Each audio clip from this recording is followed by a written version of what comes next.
자, 이렇게 이제 인정이라고 하는 게 이 과정에서 뭐 이렇게 애착 관계니 뭐 이런 것들이 있습니다. 아주 중요한 얘기인데요. 이야기를 지금 다 하기에는 좀 시간이 부족하니까 그 다음 단계로 넘어갈게요.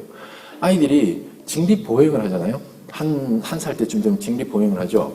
그러니까 만으로 한 살 때쯤 되면. 그러면 이유식도 이때 시작하셔야 돼요.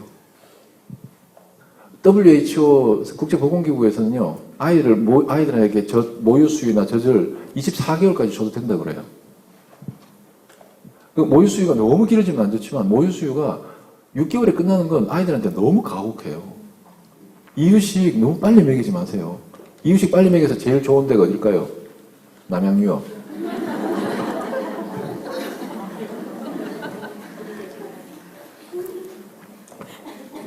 학자들도 문제가 많죠. 왜냐하면 영양학자들 이런 사람들 연구할 때 연구비를 어디서 받겠습니까? 기업체에서 주겠죠.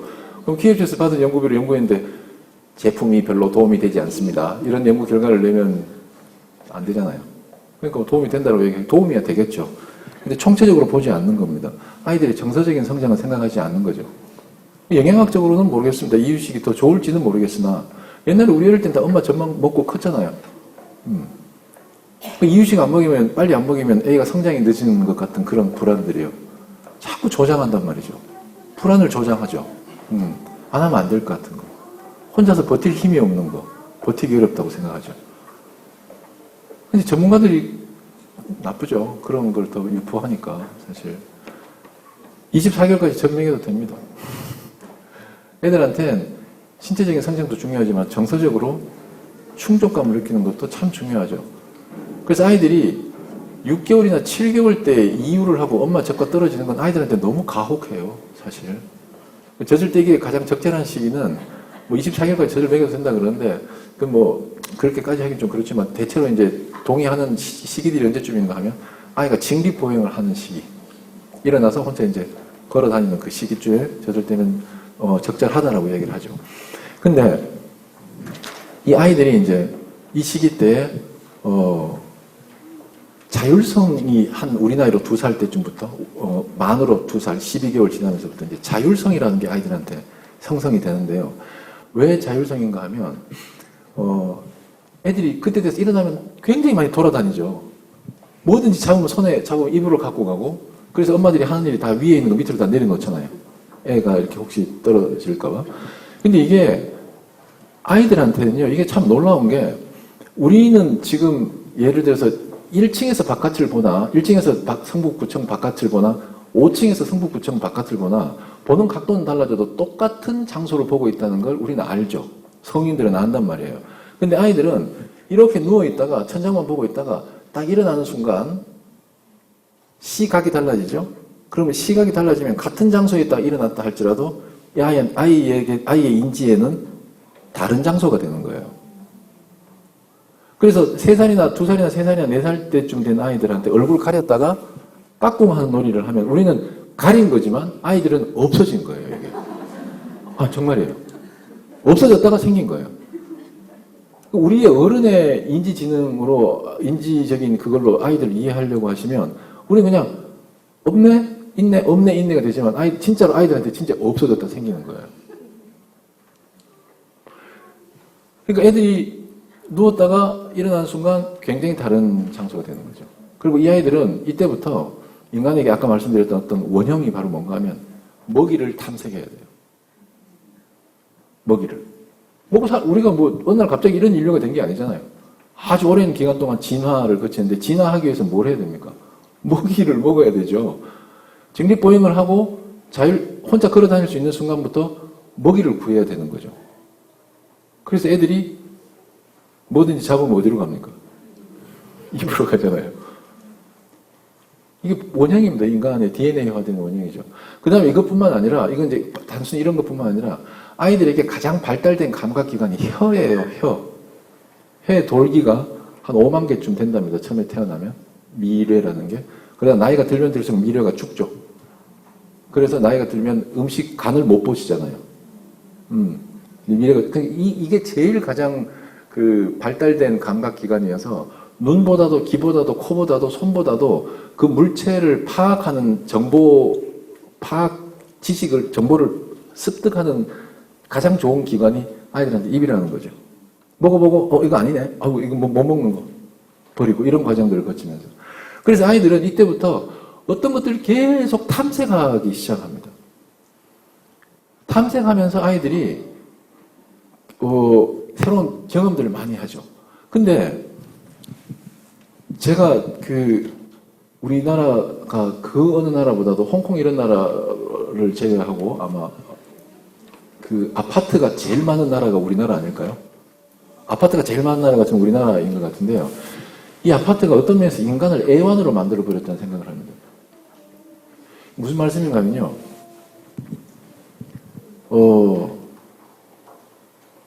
심리학자들이 우리 한국 사회에 가정을 참여 관찰을 해서 조사를 해봤더니 2살에서 3살 때쯤 된 아이들에게 엄마들이 하는 말을 조사를 해봤더니 거의 60% 이상이 금지 명령어로 들어요. 안 돼! 하지 마! 가만히 앉아 있어! 또 먹으라 그랬지! 저거 봐! 비디오 같은 거 틀어놓고 봐! 그러고. 그럼 막 이렇게 대도 안 하는데 애 옆에 앉혀놓고 막 책 막 읽어주고. 들어야 돼! 그 진짜 애들한테 고문이거든요? 솔직히 여러분들 그러셨죠? 한 2살이나 3살 때쯤 된 애들 옆에 앉혀놓고 책 읽어주고 막 그러셨죠? 그거 고문이에요. 애들 책을 멀리하게 하는 지름길입니다, 그거. 책은 그때 당시나 3살이나 4살이나 이때 된 아이들한테 책을 읽어주는 게 아니고요. 책은 들려주는 거예요.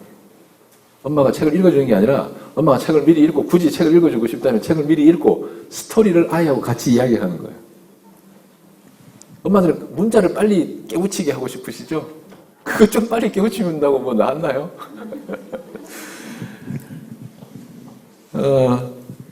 이렇게 아이들이 자율성의 시기에 엄마들의 금지 명령어가 굉장히 많은데, 아까 말씀드렸던 것처럼 그 정도로 금지 명령어가 많은데, 문제는 뭔가 하면, 이 시기 때 아이들한테 자율성의 근간이 살아있지 않으면 청소년 시기에 가서 아이들이 무기력해진다는 거예요.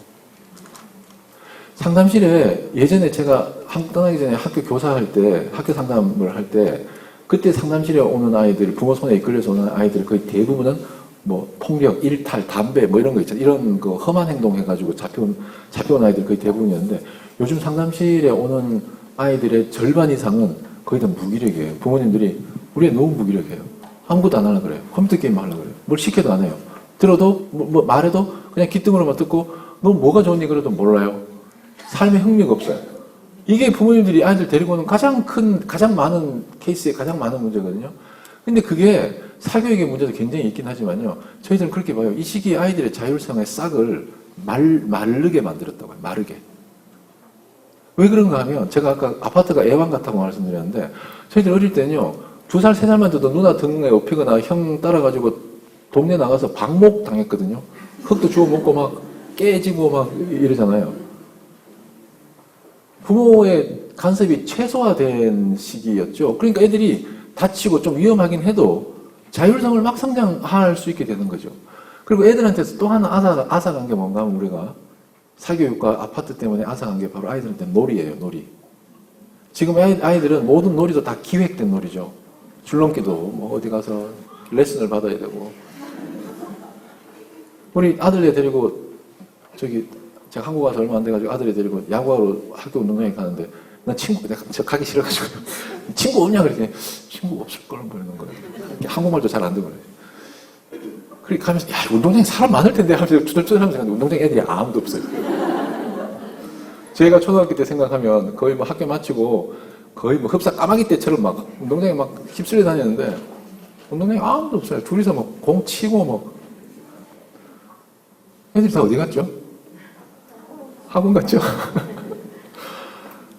애들이 다 기획되고 통제되잖아요. 관리되고. 자율성을 발양할 수 있는 기회가 애초에 없어지는 거죠. 계속 그리고 아파트라고 하는 문화가 어떻습니까? 그 주거 공간이 어떤가요? 아이들 감시, 감독, 통제하기 너무 좋잖아요. 거실에 있으면 다 보이잖아요. 일거수일투족이 아이가 내 눈에 다 들어오니까 하면 되고 안 되고 뭐 이런 것들이 다 지시가 되죠. 자율적으로 아이가 뭘 할 수 있는 근간이 마련되지가 않는 거죠. 그렇게 해서 쭉 컸는데 아이가 무슨 자율성이 생기겠어요. 그 다음에요. 아이들이 이제 이런 시기를 거치면서 조금 약간 조금 약간 그 스킵을 하면 아이들에게 자율성도 주어지지 않고 그 다음에 초등학교 무렵을 학령기라고 하죠. 보통 우리 나이로 이제 한 8세에서 13세, 만으로 7에서 12세 정도인데 그 심리학적으로는 발달 심리학적으로는 이 시기에 아이들에게 형성되는 가장 주요한 부정적 감정이 바로 열등감이라고 합니다. 이 시기에 열등감이 형성되는 겁니다. 물론 이제 그보다 좀 다른 차원의 어떤 열등감도 있긴 한데 사회적 자아로서의 어떤 그 가장 중요한 감정, 부정적인 감정이 바로 이 열등감인데 이 시기에 형성되는 게 여러분 열등감의 반대말이 뭔지 한번 짐작을 해보실래요? 열등감의 반대말, 자신감, 자존감, 효능감 뭐 이렇게 이야기하실만 하죠. 혹시 제 책을 읽어보신 분들은 다르게 답을 하시겠습니다만 발달 심리학에서 열등감의 반대말은 근면성이라고 얘기합니다. 근면성. 왜 그런지 제가 잠깐만 설명을 드릴게요. 왜 열등감의 반대말이 근면성이냐?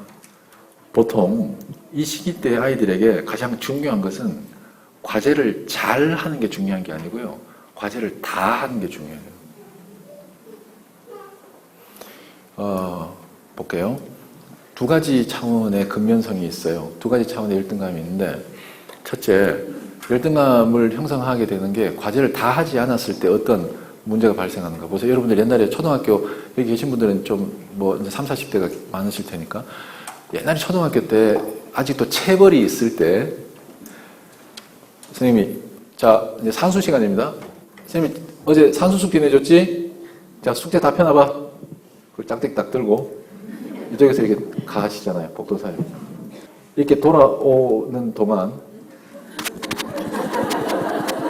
하트 비팅이 10년 만에 만난 첫사랑보다도 더 막 하트 비팅이 막 쾅쾅쾅쾅 되는 거예요. 이런 일이 반복적으로 된다고 생각해 보세요. 자기가 어떤 존재가 될까요? 굉장히 부족한 어떤 존재가 되겠죠. 과제를 다 하지 않는 것. 근데 이거보다 더 큰 심리적인 열등감이 뭔가 하면요. 이런 데 있습니다. 어떤 아이가 수학 산수 문제를 68점을 받아왔어요. 엄마가 난리가 나겠죠. 요즘 엄마들 68점은 용납할 수 없는 점수잖아요. 68은 내 생년월일이다, 이놈 아니야. 난리가 나겠죠. 막 얘를 닥달을 해서, 막 닥달을 했어요. 막 학습지도 시키고 막. 그래서 얘가 그 다음 시험에 82점을 받아왔어요. 애는 너무 좋잖아요. 82점 받아서, 엄마, 나 82점 받았어요. 애가, 엄마가 성적표를 딱 보는 순간, 봐! 너는 하면 되잖아! 하면 되는 놈인데 왜 그동안에 안 했어? 막 이제 혼을 내죠. 그래서 애가 이제 또 열심히 합니다. 열심히 해서 다음 시험에 97점을 받은 거예요. 너무 잘 쳤잖아요. 그래서 엄마, 나 97점 받았어! 하고 봤더니 한 개 이거 왜 틀렸어? 너 이거 저번에 시험, 너 이거 학습지에서 풀은 건데, 너 시험 칠 때 정신 똑바로 안 차렸지? 이거 한 개만 맞았으면 100점이잖아! 그래서 내가 이 아이 너무 착한 아이예요. 제가 예를 들고 있지만 그 다음 시험에 너무 열심히 해가지고 100점을 받아왔어요. 그래서 엄마 하고 100점을 받아서 엄마한테 탁 내놨더니 엄마가 하는 얘기가 이번 시험은 쉬웠던갑지. 그 다음에 묻는 게 니네 반에서 몇 명 100점 받았냐. 이게 여러분들 웃지 마세요. 이거 웃을 일이 아닙니다. 굉장히 심각한 문제예요. 이게 뭐라 그랬죠? 과제를 다 한 아이만이 열등감으로부터 벗어날 수 있다고요. 근데 이 아이는 결코 과제를 다 하지 못했어요. 67점 받았다가 82점을 받았는데 이 아이는 성적이 올라갔잖아요. 성적을 올리는 과제는 이 아이는 했다고 생각한 거예요. 근데 엄마는 안 된 거죠. 과제가 아직 다 완수된 게 아니죠. 그래서 이 아이는 97점을 받았어요. 그래서 이 아이는 과제를 완수했다고 생각했는데 엄마는 아닌 거죠. 100점을 안 받아왔으니까. 그래서 100점을 받아왔더니 또 아닌 거예요. 이 시험은 쉬웠으니까.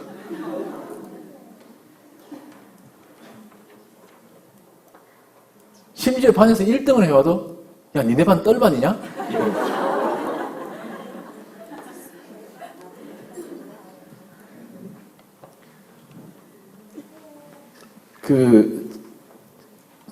상담실에 이제 저한테 정신분석을 받으러 오시는 분들 중에서 뭐 대체로 그럴 수밖에 없는데 대체로 이제 뭐 도시 중산층들이 많으시죠. 대한민국 최고 대학의 교수님도 오시는 분이 계세요. 상담을 받으러 오세요. 왜 오신 줄 아세요? 이야기를 들으니까 열등감 때문에 오시는 거예요.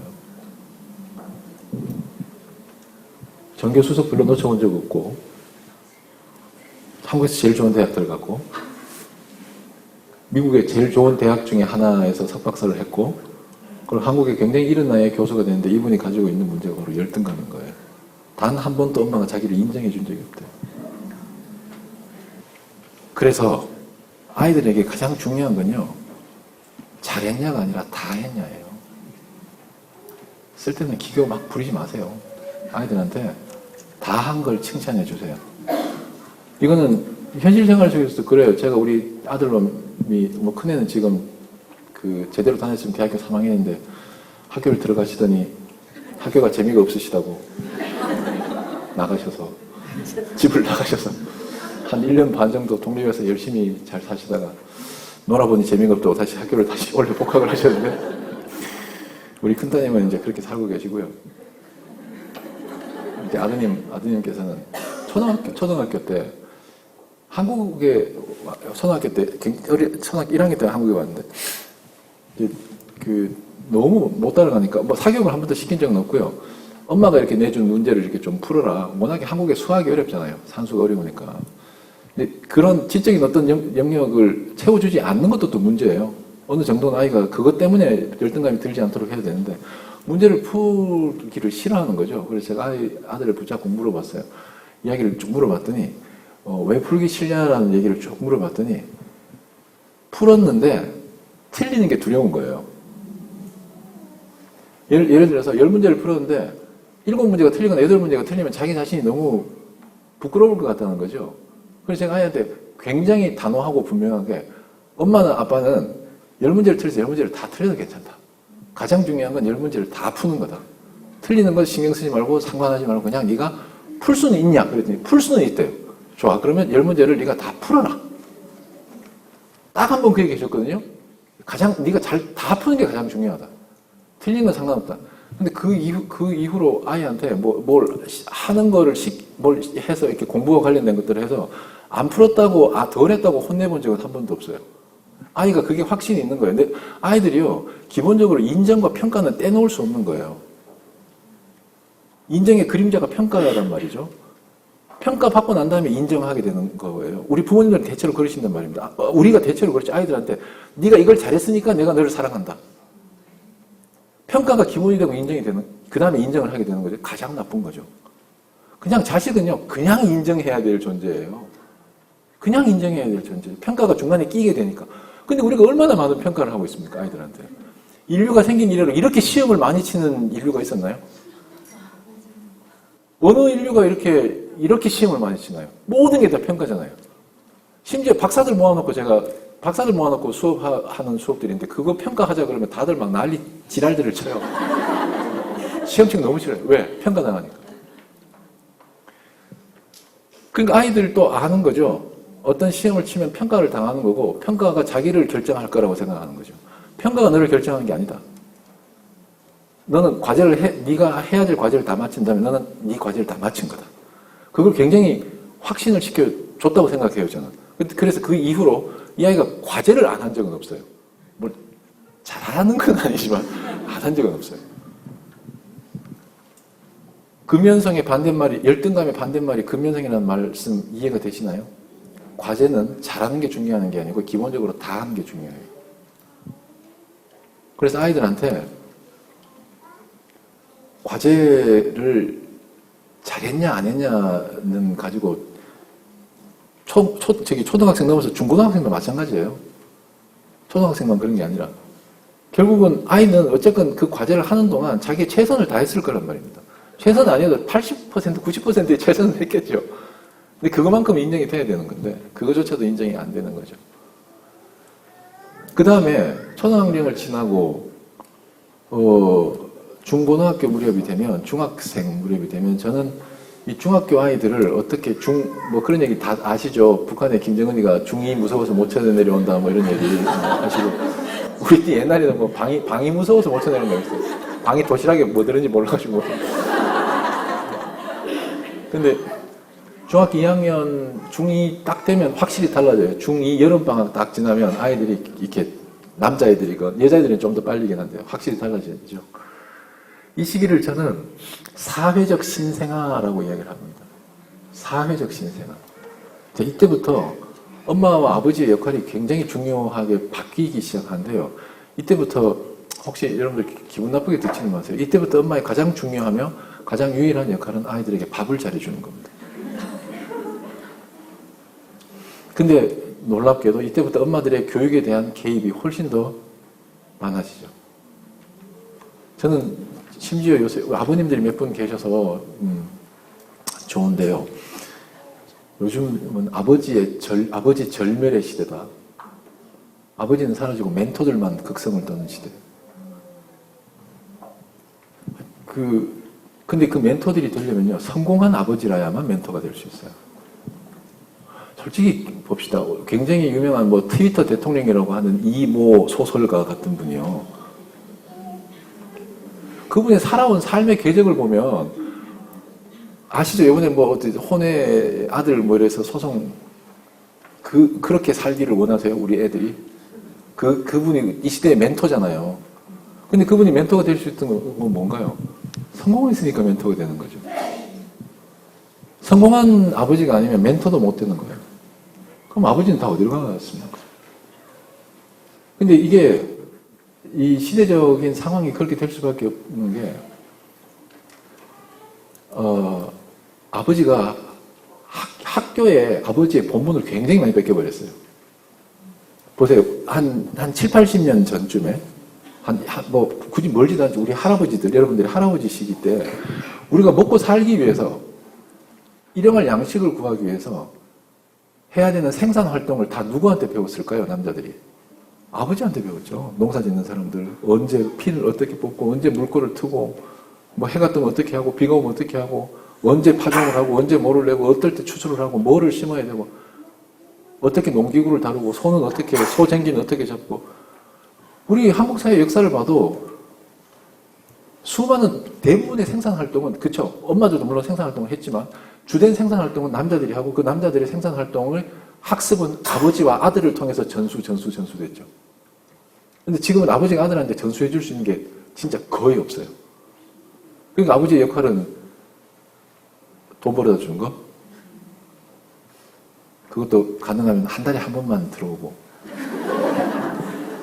그냥 출장 너무 자주 가고, 너무 자주 가지고. 보고 꼬박꼬박 통장으로 들어오고. 네, 멀리 나가 있으면 가끔씩 생사 확인해주고. 생사 확인해야지 보험금 이거 이렇게. 몇 년 전에 그 삼성증권인가 그 증권의 삼성보험을 보니까 왜 어떤 여자가 주택에서 앞에서 차 닦으면서 10억을 받았습니다 하는 광고 카피 기억나세요? 남편이 죽은 거예요. 남편 죽고 10억 받았어요. 너무 행복하게 앞에서 차 닦고 있는데 잘생긴 보험 영업사원이 와가지고 옆에서 묘하더라고요. 그래가지고 씁쓸하던데 그거 보면서. 이야기가 옆으로 좀 샜습니다만, 아이들이 이 시기 때가 되면 아버지들이 등장을 하기 시작해야 돼요. 근데 참 슬픈 건 뭔가 하면 이 시대 많은 가정에서 이 시기 때 아버지가 등장할 때는 아버지들은 군기반장이라는 명찰을 달고 등장하는 거예요. 엄마들이 아이들이 더 이상 통제가 안 되는 거죠. 중학교, 고등학교만 들어가면. 이때부터 이제 당신은 뭐해? 애는 나 혼자 키워! 이때까지 혼자 키워놓고 학원 안 보냈으면 좋겠다고 하면 당신이 뭘 한다고 그래? 막 이러면서 요즘 세상이 어떤 세상인 줄 알아? 막 맨날 돈 없다고 징징거리고 학원 더 보내야 되는. 그 남자들이 어떤 프로바이더의 역할이 있거든요. 프로바이더, 제공자의 역할이 굉장히 중요한 역할인데 그것이 제대로 안 됐다고 생각을 하면 남자들이 참 쪼그라들죠. 근데 보세요. 되게 재밌는 게 아까 인정 얘기를 했는데 우리 가정에서 인정을 해주는 주권을 갖고 있는 사람은 대체로 엄마들이에요. 아내들이요, 절대로 죽어도 남편 인정 안 해줍니다. 절대로 인정 안 해줍니다. 왜냐하면 인정해주면 통제력을 잃을 거라고 생각해요. 기고만장해질까봐. 여러분들 가만히 생각해 보세요. 진짜 남자들은요, 인정을 먹고 살아요. 진짜입니다. 남자들은 인정을 먹고 살아요. 그래서 남자들은 인정을 사랑으로 해독해요. 인정을 사랑으로 해석한다고요. 그래서 당신이 최고야, 당신이 잘했어, 당신 뭐 참 괜찮다, 당신 보니까 참 뭐가 괜찮네, 라든지 이런 얘기 잘 안 해주시죠. 해주세요? 예, 해주신 분들도 계시겠죠, 당연히. 가물에 콩 나듯이. 아이들한테도 잘 안 해주시잖아요. 내가 받고 싶은 인정을 남들한테도 해줘야 되는데 어쨌건 인정을 잘 안 해주세요. 그러니까 아버지들이 굉장히 이렇게 관계의 핵심적인 주권도 다 엄마들이 갖고 있잖아요. 아이들과 엄마가 보내는 시간. 아버지가 구태여 바깥으로 돌고 싶어서 도는 게 아니라 들어갈 자리가 별로 없는 것 같아서 도는 것도 있어요. 그러면서 이제 중고등학교 들어가서 애들이 엄마가 더 이상 통제가 잘 안 될 때 아버지를 호출하죠. 군기반장의 이름으로. 혼 좀 내! 당신이 뭐 애를 좀 잡아야 될 거 아니야? 뭐라는지. 당신 뭐 해? 뭐 이제. 제일 나쁜 방식의 등장이죠. 아버지의 군기반장은. 진짜로 나쁜 방식입니다. 이것 때문에 정말 관계가 파탄나는 경우를 제가 수도 없이 많이 봤습니다. 아버지는 애환이 없을까요? 내가 뭐 때문에 이렇게 모욕을 참아가며 돈벌이를 하는데, 우리 다 을이잖아요. 요새 경제민주화 개판되면서부터 지금 우리 다 을 됐어요. 그잖아요. 지금 뭐 남양유업 사태니 뭐 배상면 주간이 이런 거가 뭔가요? 을의 서름들이잖아요. 근데 우리 아버지 중에서 갑이 누가 있습니까? 아무도 없죠. 다 을이죠. 그래서 저는 심지어 돈벌이는 모욕을 참는 행위다 이렇게까지 생각합니다. 내가 그렇게 모욕을 참아가면서 몸 팔아가면서 아까 이렇게 막 관계를 잘 맺기 위해 가지고 막 술집에도 데리고 가고 막 접대도 하고 막 이래야 되잖아요. 그럼 몸 파는 거죠, 남자들. 아닌가요? 그렇죠, 그래서 돈 벌어 와서 내가 이 고생을 하면서 모욕을 참아가면서 이렇게 하고 있는데 이게 뭐지? 아내하고 대항해서 싸울 엄두는 안 나고 애들 잡죠. 애들이 뭐라고 하는 줄 아세요? 지하고 나하고 친하지도 않은데. 그런 애들 많습니다. 애들끼리 이야기하면 들으면 어제 우리 아빠가 나보고 인사한다고 막 지랄을 하는데 지하고 나하고 친하지도 않은데 왜 나보고 인사하라고 그러지? 내가 왜 많다니까요. 아니 일부의 어떤 작은 이야기들이 아니에요. 아주 특이한 작은 이야기이면 이런 데서 예를 들지도 않습니다. 엄마한테 얼마나 쌍욕한지 아시죠? 애들끼리. 아버지한테도 얼마나 쌍욕한지 모르시죠? 아버지는 대체로 이야기 들어보면 아버지는 찌질한, 아버지는 찌질이로 분리되고요. 엄마는 주로 크레이지로. 그러면서 지나 잘하지. 이 시기 때가 아이가 방황하고 부정, 그러니까 denial, 그러니까 여기서 부정이란 뭐 불륜의 부정이 아니고요. 거부하는 거예요. 거절하는 거죠. 이게 아이들이 굳이 그 표현을 좀 들자면요. 애벌레로 있다가 성충이 되는 시기예요. 이때가. 꼴보기 더러워요, 아주 그냥. 정말 우리 딸애나 아들 애들 이렇게 사춘기 지나면서 보면 너무 더러운 거예요. 제가 그래서 사춘기 애들 보고 반인 반충이라 그랬어요. 호모 인섹투스라고. 반은 인간이고 반은 벌레라고. 우리 딸내미 사는 방을 보면 그게 벌레 서식지지 인간이 거주하는 방은 아니에요. 들어가면서 발로 이러고 들어가잖아요. 딱 벌레 서식지잖아요. 그럼 애들 지들끼리 주고받는 문자 보면 거의 상형 문자, 갑골 문자 수준이죠. 이걸로 뭐 열 몇 번씩 서로 뭐 대화가 되고 3마디 이상 정상적인 대화가 안 되잖아요. 한 2마디 넘어가면 그때부터 막 무슨 생파리처럼 그냥 막 화를 내고 그래서 반인 반충. 벌레에서 인간으로 되는 그 시기. 사회적인 신생아라고 생각해요. 그 전까지는 여러분들 아이들이 애벌레 상태이기 때문에 엄마들이 아이들의 마음을 조작이 가능했어요. 넌 이걸 좋아하는 거야. 넌 이걸 하는 거야. 이 조작이 가능했는데 이때부터 조작이 안 되는 거죠. 근데 이게 너무나 지극히 정상적인 겁니다. 혹시 아이가 우리 아이 너무 말 잘 듣는다고 좋아하시죠? 좋아하지 마세요. 전문 용어 중에서요. 지랄 총량의 법칙이라는 게 있습니다. 한 인간이 평생 동안 떠는 지랄의 총량이 있는데 청소년기 때 안 떨면 결혼하기 전에 떨거나 결혼하고 난 다음에 떨거나 늙어서 떨거나 한 번은 지랄을 떤다는 거죠. 떨 때 떠는 게 제일 좋습니다. 이 시기가 지랄을 떨어야 되는 시기예요. 근데 문제는 뭔가 하면 부모가 이걸 버틸 수가 없는 거예요. 부모가 이걸 버티는 게 너무 힘든 거죠. 한결같이 그 얘기 하시면 내 아이가 저럴 줄 몰랐다. 그죠? 당연하죠. 애벌레가 성충이 되는데 내 아이가 저런 아이로 계속 남아있기 위해서는 아이가 성충이 되지 않고 계속 애벌레 상태로 놔둬야 되는 거죠. 자라지 못하게. 근데 여기에서 가장 큰 문제는 바로 뭔가 하면 아이가 성장하는 것을 가장 불안해하는 사람은 누구죠? 본인이죠. 저도 그렇습니다. 우리 애가 나간다고 아까 잠깐 말씀드렸던 저희 큰 따님 나가 사시겠다고 뭐 외국에 살고 있으니까 뭐 다들 그 또래 되면 18살 되면 다 저기 독립하거든요. 저는 뭐 한국 아빠니까 딸이고 이러니까 사실 걱정되잖아요. 그래서 한 번 전화로 이렇게 좀 격하게 의견을 주고받고 가만히 생각하니까요. 저 아이는 하나도 안 불안해하는데 내가 그렇게 불안한 거예요. 근데 그 불안의 내용들이 뭔가 가만히 들여다보니까 이건 거죠. 저 아이가 더 이상 나를 사랑하지 않으면 어떡하나?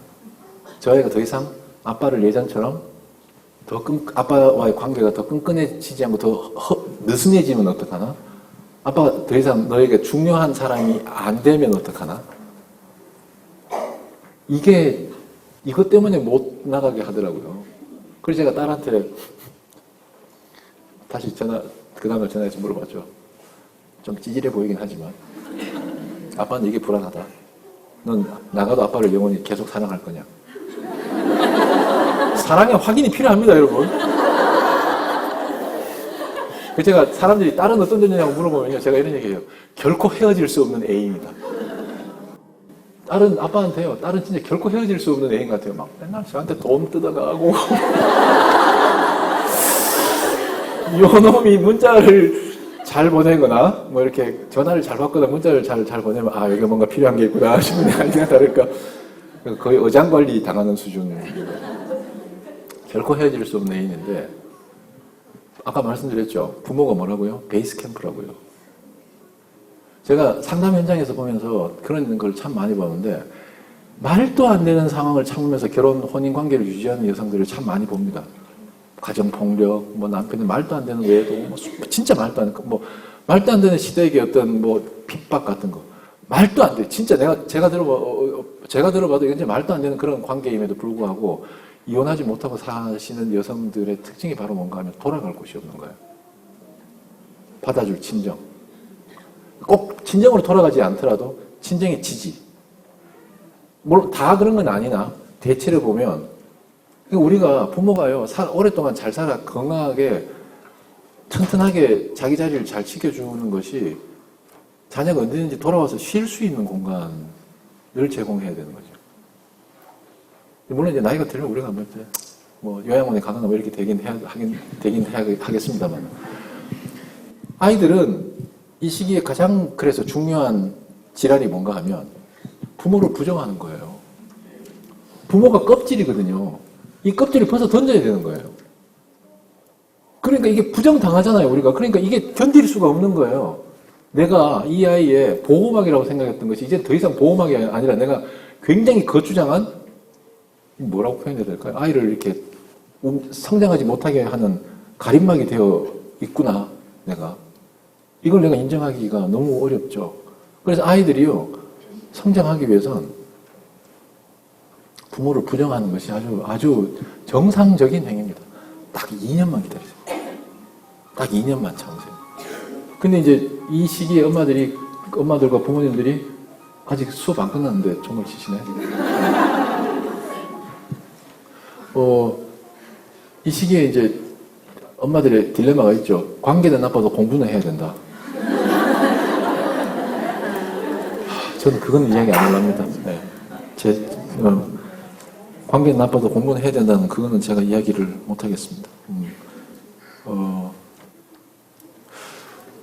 아이들이 방황하고 기존의 것들을 부정하죠. 그리고 아이들은 이때부터 엄마뿐만 아니라 아버지도 극복을 해야 돼요. 아버지도 극복을 해야 돼요. 그래서 부모를 극복하기 하는데 이런 아이러니가 있습니다. 저는 아이들한테 네가 생각한 대로 해 라는 얘기를 절대로 하지 않습니다. 네가 원하는 것을 해 라고 절대로 얘기하지 않습니다. 왠 줄 아세요? 내가 그 말을 하는 순간 그 아이는 무엇을 하든지 내가 원하는 것을 하고 있습니다. 지금 무슨 얘기인가 하면 네가 원하는 것을 해 했을 때 지가 원하는 것을 했죠. 그 허용도 나로부터 주어진 거예요. 부모로부터. 그러니까 지가 원하는 것을 하고 싶건 하기 싫건 그것도 지가 결정해야 되는 거죠. 그래서 내가 이거 하고 싶어 그러면 도와는 주죠. 요즘 우리 아드님께서는 거의 식음을 전폐하지 않으시고 식음을 굉장히 많이 드시는데 공부를 전폐하시고 하여튼 요즘 열심히 뭐 뮤지션이 되셔가지고 막 계속 뭘 하시는 음악계에 종사하시는데 작년에는 체육계에 종사하셔서 태능인이라고 했더니 원래는 뮤지션이 되셔서 하시는데 답답하죠. 솔직히 부모 입장에서 제가 지금 기러기거든요. 기러기니까 뭐 이렇게 나도 이렇게 열심히 해서 하는데 왜 제 새끼는 공부를 저렇게 열심히 안 하지? 뭐 이런 생각이 왜 안 들겠습니까? 들죠. 드는데 마칠 때가 돼가니까 제가 이 얘기만 개인적인 얘기 잠깐만 하고 제 이야기는 마무리할게요. 뒤에 좀 더 많긴 한데 이야기를 하다 보니까 시간이 좀 부족하네요. 믿거나 말거나가 아니라 정말 믿으셔도 되는데 제가 초중고 12년을 다니는 동안 제 성적이 50등에서 55등 사이를 벗어나 본 적이 한 번도 없습니다. 전교 아니고요, 반에서. 진짜요. 초등학교 1학년 때 전학을 가는데 초등학교 1학년 때 전학 간 그날 선생님이 제가 뭘 그림을 그렸는데 굉장히 혼을 내셨어요. 저한테 그게 일종의 트라우마가 되는데 나뭇잎을 이렇게 그렸는데 저보고 갑자기 와서 뒤통수를 팍 때려서 뭔가 싶어서 봤더니 막 엄청 화를 내는 거예요. 이게 뭐 발바닥이냐 이게 그림이냐 하면서 막 엄청 근데 제 머릿속에 딱 들었던 생각이 뭔가 나는 학교에 와서 뭘 하면 선생님이 화를 내는구나 라는 굉장히 비합리적인 신념을 갖게 된 거예요. 어린아이는요 합리적인 사고를 하지 못해요. 뭐에서 뭐로 그냥 바로 점핑을 해요. 애들 그렇지 않던가요? 그게 일종의 신념이 되어버렸죠. 그래서 제가 학교에서 내가 뭘 하면 안 된다는 신념이 비합리적인 신념이 딱 생기고 12년간 그걸 초지일관 지켰죠. 그래서 12년간 공부를 진짜 하나도 안 했습니다.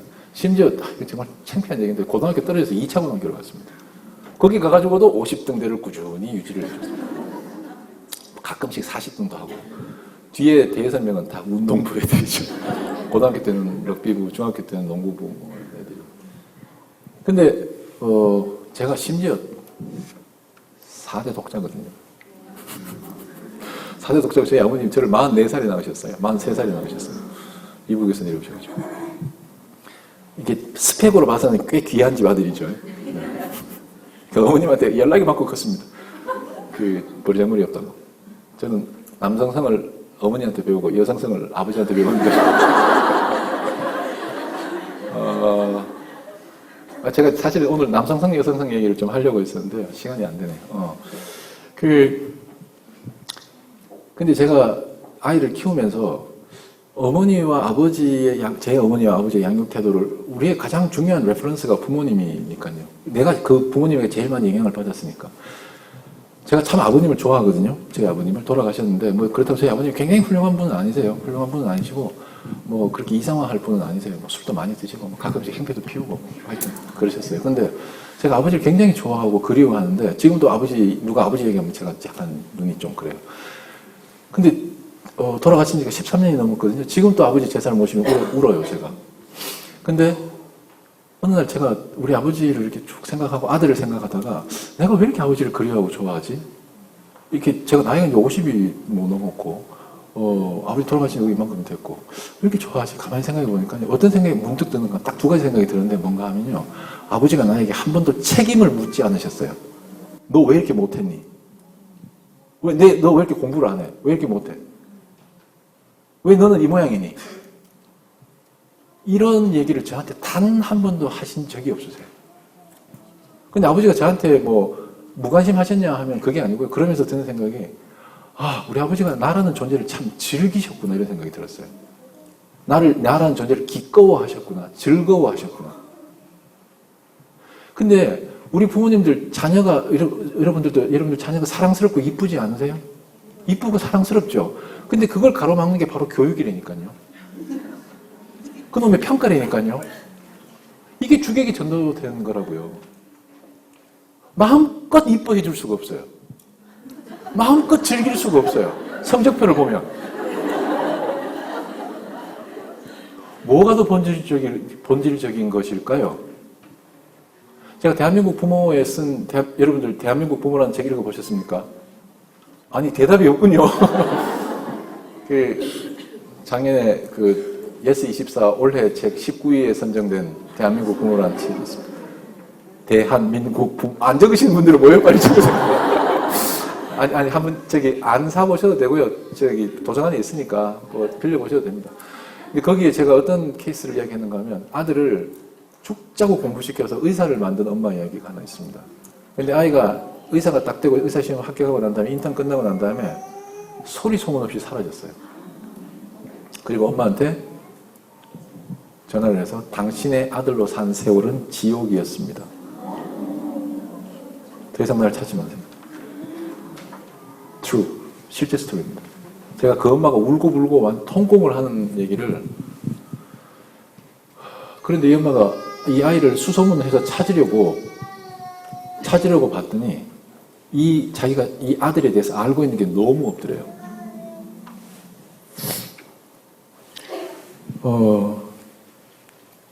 우리가 내가 같이 살고 있는 사람들을 즐기지 않으면, 그리고 바깥에서 즐거움을 찾으면, 바깥의 즐거움이 더 커지면 그게 사람이 됐건 아니건 그게 바로 외도라고 저는 생각합니다.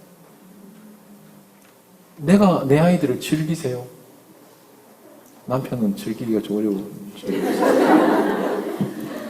네. 여긴 교육을 얘기하는 장소니까. 근데 아이들이 제일 행복할 때가 언젠가 하면, 엄마 널 사랑해라는 말을 할 때가 제일 행복할 때가 아니고, 행복하지 않고 한 게 아니라, 엄마는 참 행복해라고 할 때 아이들이 제일 행복하다네요. 그렇다고 또 가서 그냥 영혼 없이 애들한테 엄마는 참 행복해, 행복하구나 그러시면 안 됩니다. 이야기 쭉 제가 길게 했는데요. 사교육 공교육 외도 가정 얘기했는데, 이야기의 본질, 핵심이 여러분들한테 잘 전달되셨으면 좋겠습니다. 우리가 우리 삶에서 정말 즐거워해야 할 것들, 기꺼워해야 할 것들을 방해하는 것들이, 잘 살기 위해서 교육도 받아야 되고 배움도 있어야 되고 하지만, 오히려 그것이 우리의 삶의 본질과 주객을 전도시켜 버린다면 우리가 다시 원래 자리를 찾아야 되지 않겠습니까?